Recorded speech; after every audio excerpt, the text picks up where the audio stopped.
Hi friends, आज के इस वीडियो में ऐसा टॉपिक लेकर आए हैं जो लगभग सभी क्लासों में मोस्ट इम्पोर्टेंट रहेगा। सभी क्लासों में ये महत्वपूर्ण होता है। जैसे हमने यहाँ पर जो टॉपिक लिया है आज की वीडियो में वो है कोशिका या सेल। तो जो कोशिका या सेल है ये 9, 10th, 11, 12 चारों ही क्लासों के लिए महत्वपूर्ण है और बेस इसी से बनता है। जीव विज्ञान का जो आधार है वो इसी चैप्टर से बनता है। तो आप लोग वीडियो को अंत तक जरूर देखें और पूरे वीडियो में लगातार बने रहें। यहाँ पर हम समझ लेते हैं सबसे पहले सेल या कोशिका क्या है। देखो, पृथ्वी पर अनेक जीव जंतु पाए जाते हैं, पेड़ पौधे भी हैं। तो इनका जो शरीर होता है वो एक या एक से अधिक कोशिकाओं से मिलकर बना हुआ होता है। जिनका शरीर एक कोशिका से मिलकर बना होता है उनको एक कोशिकीय कहते हैं, और जिनका शरीर बहुत सारी कोशिकाओं के मिलने से बनता है उन्हें हम बहुकोशिकीय जीव कहते हैं। तो प्रकृति में एक कोशिकीय और बहुकोशिकीय दोनों ही प्रकार के जीव उपस्थित होते हैं, दोनों ही प्रकार के जीव पाए जाते हैं। अब यहाँ देख लेते हैं कि जो कोशिका है इसकी खोज किस प्रकार हुई। तो सबसे पहले हम इसकी समझ लेते हैं खोज, किसने कोशिका को खोजा, इसके विषय में जानकारी प्राप्त कर लेते हैं। तो जो सन 1665 है, 1665 में एक वैज्ञानिक थे रॉबर्ट हुक। इन्होंने क्या किया, इन्होंने कॉर्क को काटा। कॉर्क माने जो लकड़ी का ढक्कन होता है कॉर्क, उसको काटा और सूक्ष्मदर्शी में इन्होंने देखा। तो इन्होंने देखा कि उसमें कुछ इस टाइप के मधुमक्खी के छत्ते के भांति कुछ उन्हें कोष्ठ दिखाई दिए।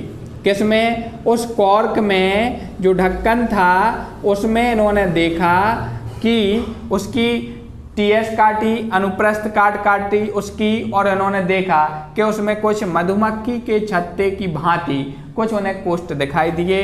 इन्हीं को उन्होंने सेल, पहले सेलुला कहा लेकिन बाद में उसको सेल या कोशिका नाम दिया। तो यहाँ पर ध्यान देंगे कि कोशिका शब्द पूछा जाता है कि कोशिका शब्द का प्रतिपादन किसने किया। तो जो कोशिका शब्द है वो किसने दिया था? वो दिया था रॉबर्ट हुक ने। और इन्होंने ही सर्वप्रथम कोशिका की खोज की। लेकिन वह कोशिका कैसी थी? मृत कोशिका थी, ठीक है, निर्जीव कोशिका थी, क्योंकि उसमें ना तो अंदर कुछ उन्हें दिखाई दिया, केवल उन्हें कोष्ठ दिखाई दिए। बाद में एक वैज्ञानिक आए, ल्यूवेन हॉक नामक जो वैज्ञानिक आए, इन्होंने देखा कि जो जीवाणु कोशिका है उसका सर्वप्रथम इन्होंने अध्ययन किया था, और जीवाणु कोशिका एक जीवित कोशिका है। तो इससे दो प्रश्न निकल कर आ रहे हैं। कोशिका की खोज किसने की? अगर ये प्रश्न आता है तो आपको बताना है रॉबर्ट हुक, लेकिन वह कैसी कोशिका थी? मृत। और अगर क्वेश्चन आता है कि जीवित कोशिका की खोज किसने की, तो आपको बताना है कि ल्यूवेन हॉक ने जीवित कोशिका की खोज की थी। ये तो थी खोज के संदर्भ में कुछ हमने जानकारियां दी हैं कोशिका के विषय में। अब देख लेते हैं कोशिका के प्रकार, समझ लेते हैं कोशिका के प्रकार, टाइप्स ऑफ सेल। कोशिका के प्रकार समझ लेते हैं, इसको बोलेंगे हम टाइप्स ऑफ सेल्स। तो यहाँ पर केंद्रक की उपस्थिति और अनुपस्थिति के आधार पर जो कोशिकाएं हैं दो प्रकार की होती हैं। सबसे पहली जो कोशिका है इसको कहते हैं प्रोकैरियोटिक कोशिका। कौन सी कोशिका है पहली वाली? प्रोकैरियोटिक कोशिका, प्रोकैरियोटिक सेल्स इसको बोला जाएगा। और दूसरी जो कोशिका है इसको बोलते हैं यूकैरियोटिक कोशिका। तो ये दो प्रकार की कोशिकाएं होती हैं, इसको बोलेंगे अपन यूकैरियोटिक सेल्स।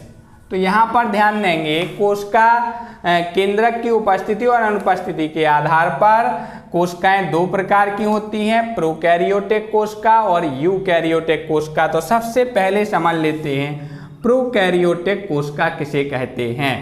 तो वे कोशिकाएं जिनमें जो केंद्रक होता है वो विकसित प्रकार का नहीं होता है।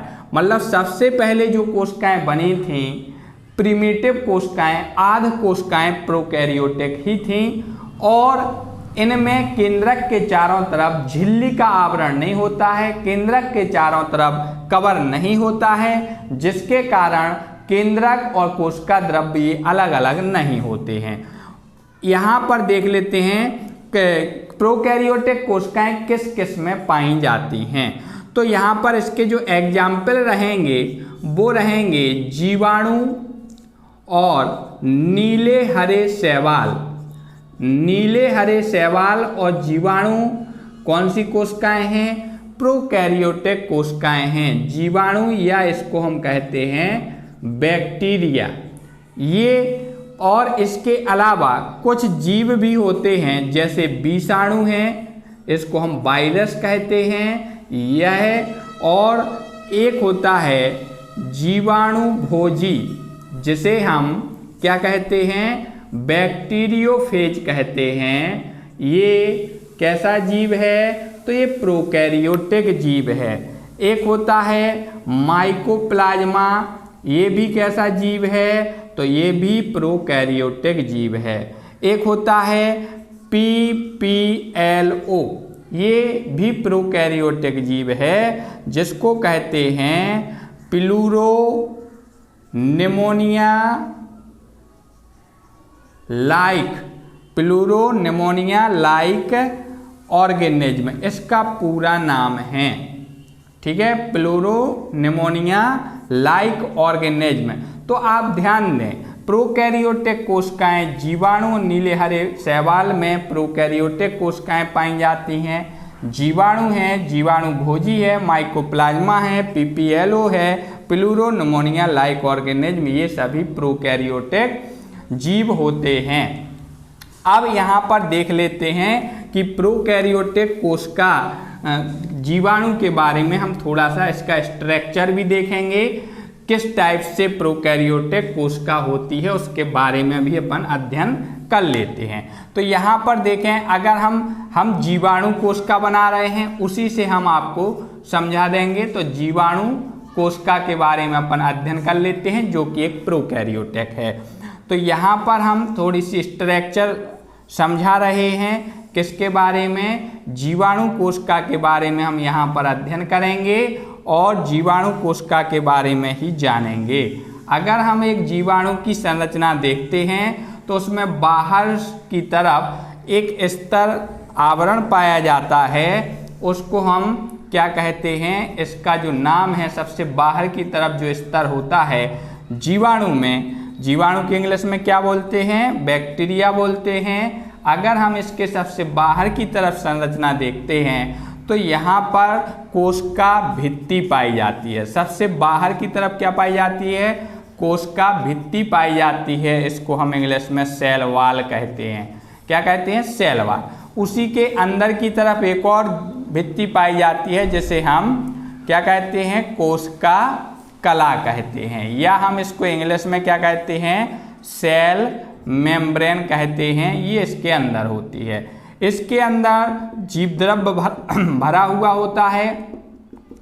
किसके अंदर? कोशिका कला के अंदर एक द्रव भरा हुआ होता है। इस द्रव को क्या कहते हैं? तो इस द्रव को कहते हैं जीव द्रव कहते हैं, या इसको हम प्रोटोप्लाज्म कहते हैं। ठीक है। इसके अलावा इसमें अगर हम देखें जीव द्रव्य में कौन कौन सी वस्तुएं इसमें पाई जाती हैं, कौन कौन से कोशिकांग इसमें प्रेजेंट होते हैं, तो यहाँ देखेंगे कि इसमें एक जो DNA का अणु होता है वो इस प्रकार की कुंडलित अवस्था में पाया जाता है। तो जी इसका DNA अणु होता है, एक ही गुणसूत्र के एक ही वलय के रूप में ये प्रेजेंट होता है। यही इसका केंद्राभ कहलाता है, जो कि केंद्र में पाया जाता है। इंग्लिश में इसको न्यूक्लियोइड कहते हैं। इसमें इसके चारों तरफ कोई कवर नहीं होता है, कोई झिल्ली नहीं होती है। इस प्रकार का जो केंद्रक है वो अल्प विकसित होता है। इस केंद्रक, इसको केंद्रक ना कह के केंद्राभ न्यूक्लियोइड कहा जाता है। और इसमें प्रोटीन के अणु भी प्रेजेंट रहते हैं। क्या पाए जाते हैं? प्रोटीन कण भी इसमें प्रेजेंट होते हैं, प्रोटीन कण।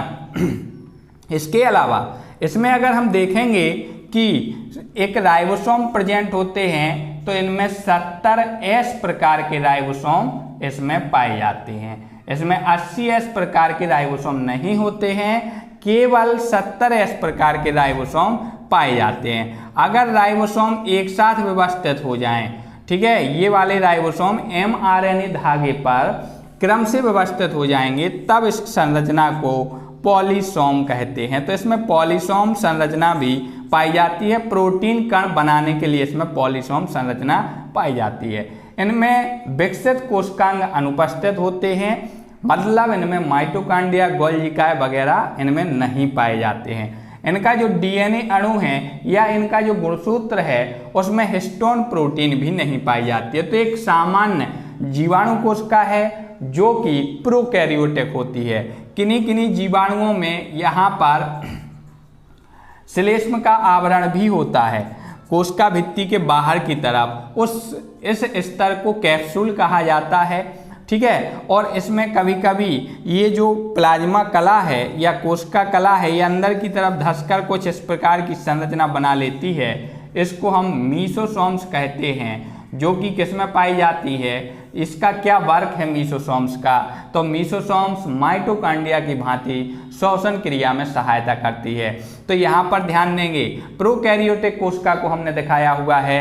प्रोकैरियोटिक कोशिकाएं वे कोशिकाएं कहलाती हैं जो सबसे पहले विकसित होती हैं, जिनके केंद्रक में केंद्रक कला नहीं पाई जाती है, जिनका डीएनए अणु कोशिका द्रव्य या जीव द्रव्य में ही बिखरा रहता है और जिसमें 70S प्रकार के राइबोसोम होते हैं।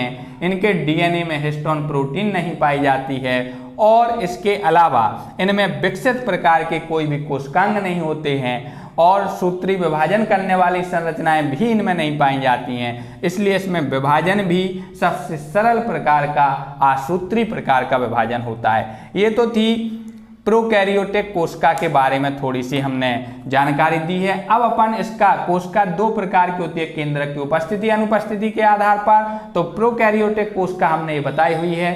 अब पढ़ेंगे अपन यूकैरियोटिक कोशिका और यूकैरियोटिक कोशिका के बारे में ही अध्ययन करेंगे। तो यहाँ पर देखें, यूकैरियोटिक जो कोशिकाएं होती हैं ये विकसित प्रकार की कोशिकाएं हैं। इनमें केंद्रक भी विकसित होता है और सभी पादप और जंतुओं में यूकैरियोटिक प्रकार की कोशिकाएं ही पाई जाती हैं, ठीक है। तो यहाँ पर यूकैरियोटिक जो कोशिकाएं हैं, यूकैरियोटिक कोशिकाएं ये भी दो प्रकार की होती हैं, ठीक है। पादप और जंतुओं में अलग अलग होती हैं। तो यूकैरियोटिक कोशिका में अपन देख लेते हैं, एक तो जंतु कोशिका होती है, ठीक है, एनिमल सेल, और दूसरा इसका आ जाएगा पादप कोशिका जो पौधों में पाई जाती हैं। तो यूकैरियोटिक कोशिकाएं ही जंतु कोशिका, एनिमल सेल, पादप कोशिका, प्लांट सेल इनमें पाई जाती हैं। तो यहाँ पर यूकैरियोटिक कोशिका अपन दोनों देखेंगे।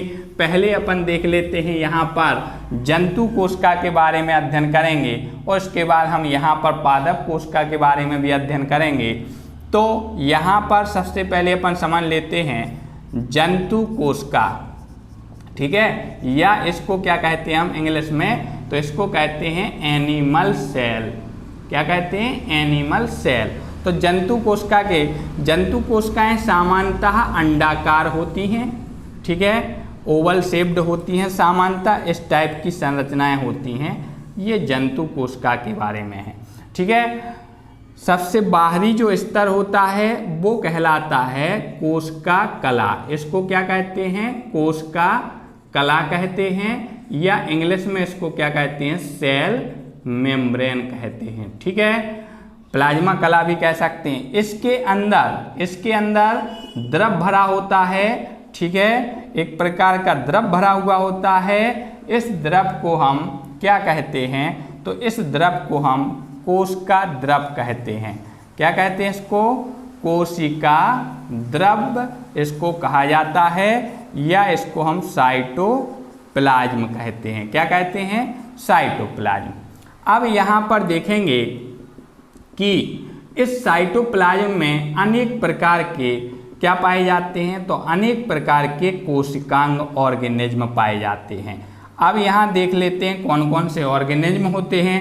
तो सबसे केंद्र में, सबसे बीच में एक गोल संरचना पाई जाती है जिसको हम केंद्रक कहते हैं। मध्य में क्या पाया जाता है, तो मध्य में एक गोल संरचना पाई जाती है। इस गोल संरचना को क्या कहते हैं, तो यहाँ पर केंद्रक कहते हैं, या इंग्लिश में केंद्रक को क्या कहते हैं, न्यूक्लियस कहते हैं। ये पाया जाता है। न्यूक्लियस भी 4 चीज़ों से मिलकर बना होता है। इनके चारों तरफ जो संरचना होती है उसको केंद्रक कला कहते हैं।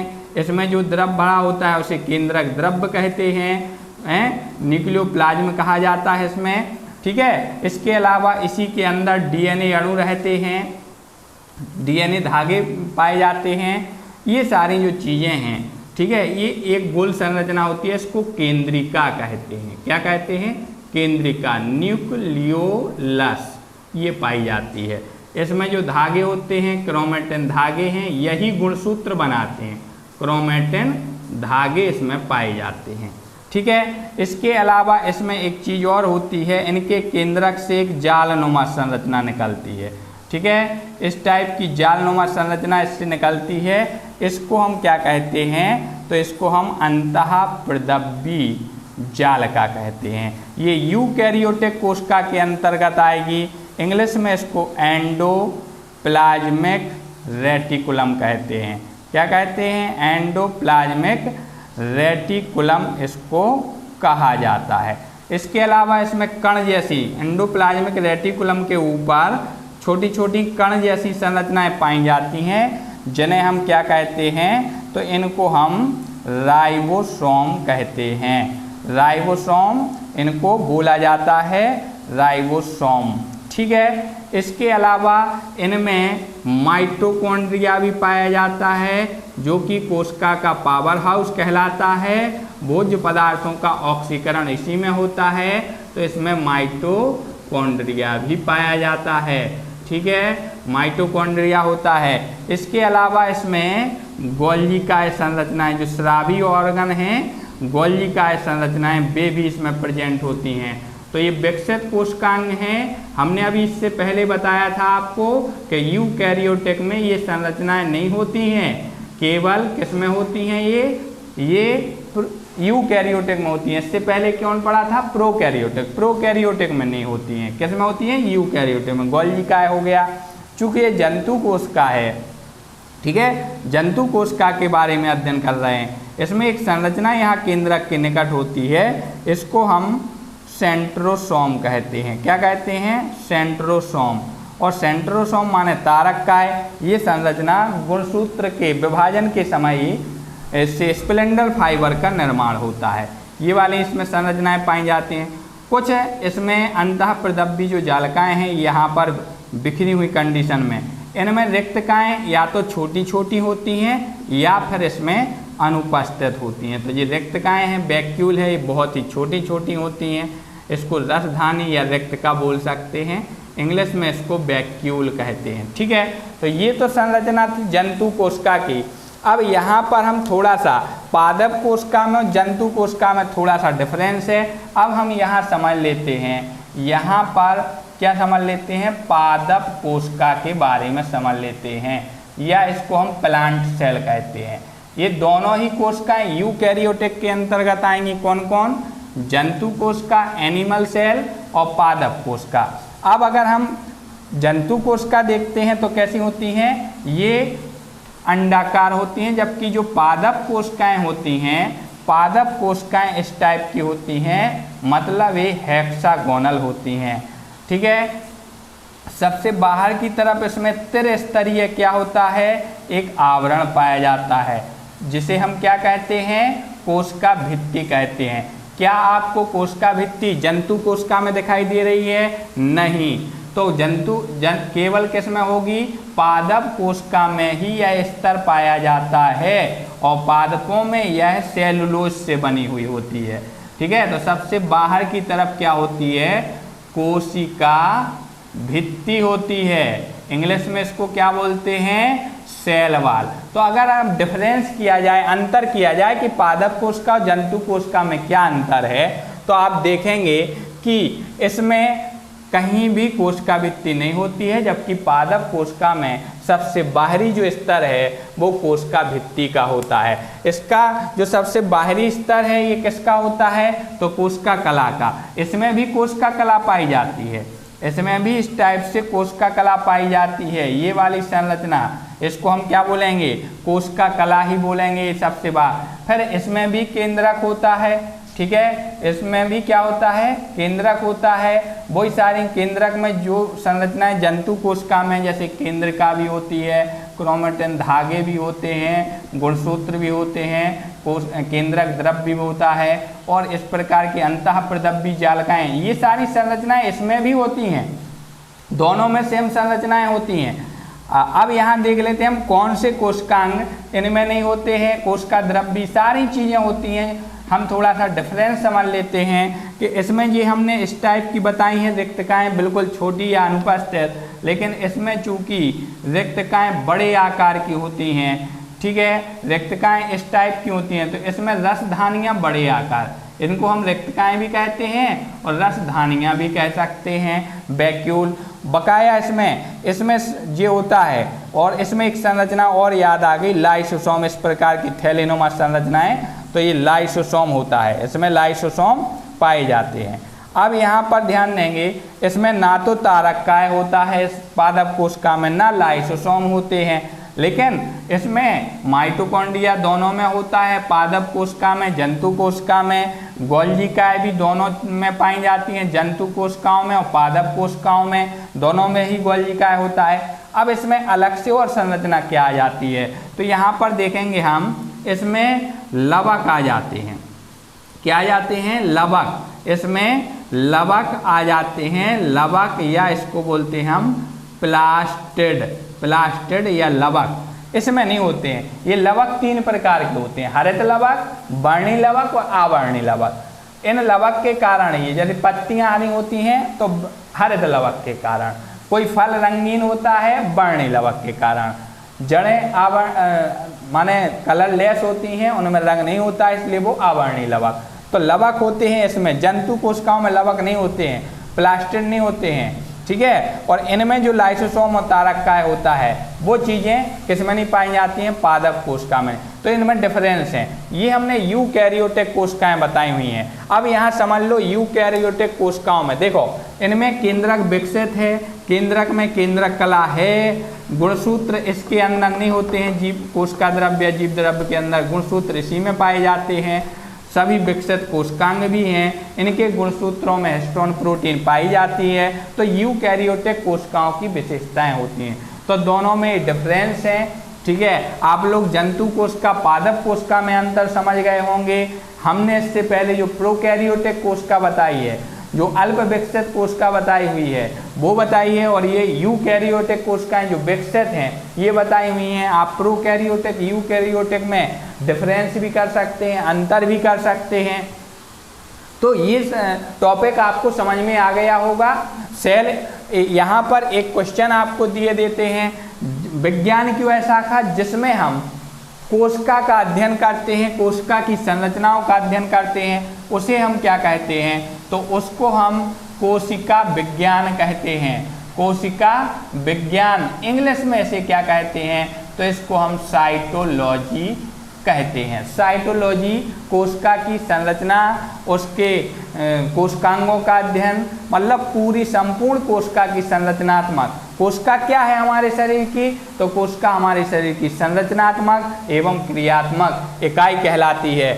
तो छात्रों, आप लोग देखेंगे वीडियो, बार बार देखें, आप अपनी कॉपी पर इसे जरूर नोट करें। अगर आपको हमारा चैनल पसंद आता है तो आप इसको सब्सक्राइब करें, लाइक करें, कमेंट करें, ज़्यादा से ज़्यादा अपने दोस्तों को शेयर करें। आपको इससे भी अच्छे अच्छे वीडियो, आप हमें प्रोत्साहित करें, हम आपको इससे भी अच्छे अच्छे वीडियो लेकर आएंगे। धन्यवाद, जय हिंद।